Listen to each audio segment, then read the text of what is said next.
All right, welcome back to the channel. It's your boy Fanon, and in this video, we're going to talk about what Stephen Espinoza had to say about Jaron Ennis and Devin Haney in a podcast where he was asked a very, very interesting question. Let's talk about that in this video.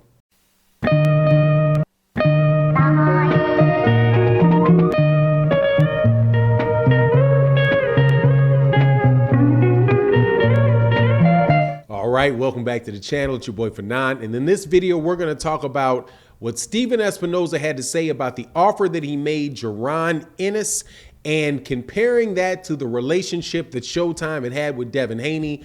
I think that it is an illustrative lesson from one of the guys that is definitely one of the best dudes in boxing as far as being executives in the sport. But before I get into that, let me first welcome you back to the channel. If you're a subscriber, thank you so much for your support. If you're not, I hope that you accept my invitation to subscribe to the channel. Hit the bell icon so you can be notified of when we release more videos. All right, so this particular video is a little bit more on the business side of the sport. Stephen Espinoza gave a absolutely fabulous interview yesterday. It was like a 2-hour interview on a space on Twitter called Chicken Hawk. And in that, he was asked about the Jaron Ennis contract that he offered Jaron Ennis. And he was also asked about his experience with Devin Haney and would he be willing, if Devin Haney came available, to re-sign Devin Haney back to Showtime. And in it, I just thought that this was a really, really good opportunity to listen to what somebody that is very experienced in the boxing world had to say. And basically what he said was this. He said that as far as Devin Haney went, that Devin Haney was with Showtime, right? And specifically, let me back up just a little bit and give you what the question was. The question was, hey,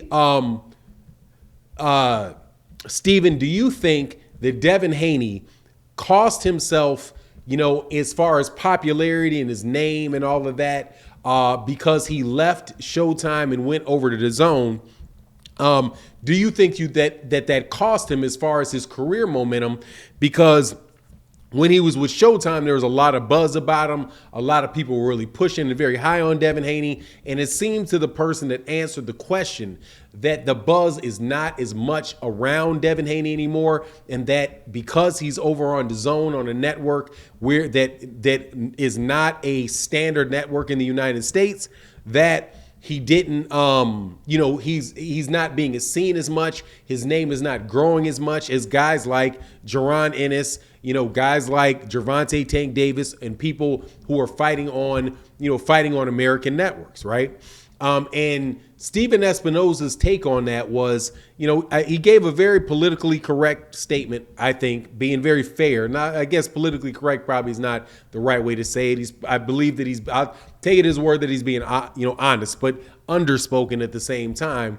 He said that, he understood that he had talked to Devin before Devin went over to DAZN, had meetings with him and his father, and that his take was that, they decided that because DAZN was offering a lot of money when DAZN first came to the United States, that they were overpaying fighters, and Devin Haney and Bill Haney decided that it was best to go to DAZN and get get the bigger paychecks, and that they knew what they were doing when they did that was sacrificing a certain amount of their visibility in exchange for the higher paydays with DAZN.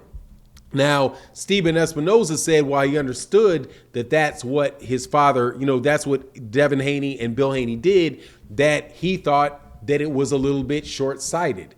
And right now, they're finding themselves in a position where DAZN is no longer cutting those big checks to fighters. They're not overpaying for fighters anymore because their business model that they originally came in to was pretty much had already proven not to work. So they're being a lot more selective with their pay, with the amount of money that they're paying.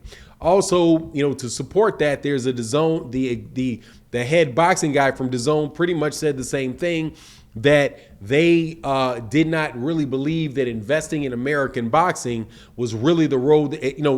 being super competitive in the American market is not realistic for DAZN because there's just so much competition. DAZN, when they first came in, thought that they could, because they had more money than anybody else, that they would be able to overcome, take over the market just by overpaying guys like Devin Haney, overpaying guys like the people that, like Gennady Golovkin. Tevin Farmer was somebody that came in under that, and it just did not work out for them. And now those guys find themselves in a situation where they're with a network that doesn't have a lot of visibility and are no longer going to be willing to pay the exorbitant prices for fights that they were paying before, and do not necessarily have the same bridges that they had before to the American networks, which are locked up by Showtime or locked up by the PBC and Top Rank, right? Where what Jaron Ennis did was was a bit more loyal and trusting of Showtime, and that they would find a plan for him and develop him over a series of fights. And that's what they did with Jaron Ennis. So as far as, what that means for Jaron Ennis, Jaron Ennis is in a situation where he can be built long-term, that he will get fights, fights to progress him along his career. He'll get championship fights, but most importantly, he will be with a network that has a large viewership and can actually grow his name and get him to the point where he can possibly pop out of the top and become the big pay-per-view star, right? So, there's a saying that all money ain't good money, fast money ends fast, right? Those type of things. And like, if you look at how Floyd Mayweather Jr.'s career played out, even though he did not get a lot of the promotion that he wanted to get from from Top Rank, not ESPN, from Top Rank, he did fight a lot of fights for a lower amount of money, and his name was built over time. He became a better fighter because they put him in fights that would help develop him as a fighter. And then once he got to the point where he was solidified, his skill set was solidified, he was able to, and his name was, and he had been visible with a lot of people, right? He fought on regular ESPN, he fought on Showtime, he fought on HBO, on regular HBO, not pay-per-view, and a lot of people got to see him. Eventually, then he broke into the pay-per-view, was where he winds up making, $200 million a fight, ridiculous sums of money. Same thing is that same way that Canelo Alvarez came about, starting on Showtime, going to HBO, building himself on the undercards, right? Was not making as much money as he's making now. But once he had all of those names and he did a lot of that on Showtime, getting put into fights with, in fights with Cotto, getting fights with Shane Mosley, then getting Floyd Mayweather, Lara, all of those were on networks where people could see, and built Canelo to the point where he could become a pay-per-view star. And now he's getting all of that real money. So all of that really, really big money. All these guys are getting real money. Don't get me wrong. All getting real money. So, just in the assessment that Steven Espinoza gave out, it was like, yeah, Devin made a decision to go over there, may not have been in his long term, because he's the dude is a millionaire for sure right now, definitely getting paid very, very well.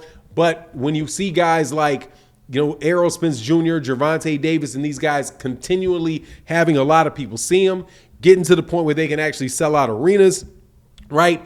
That potential for them to go to the next level of monetary gain is really there for them, where it may not be there for somebody that is stuck over there on DAZN, getting good paychecks on DAZN, but not getting any type of real growth to their name, right? So, it is what it is. That's my interpretation of what Steven Espinoza said, and I think it's a fair interpretation. You can judge for yourself. Go to Chicken Hawk, see if the interview's up there. It's about a 2-hour and 10-minute interview, so you kind of have to wade through it. But I think that that's a fair assessment of what he said. You let me know what you think in the comment section, and with that, I'm out. Peace.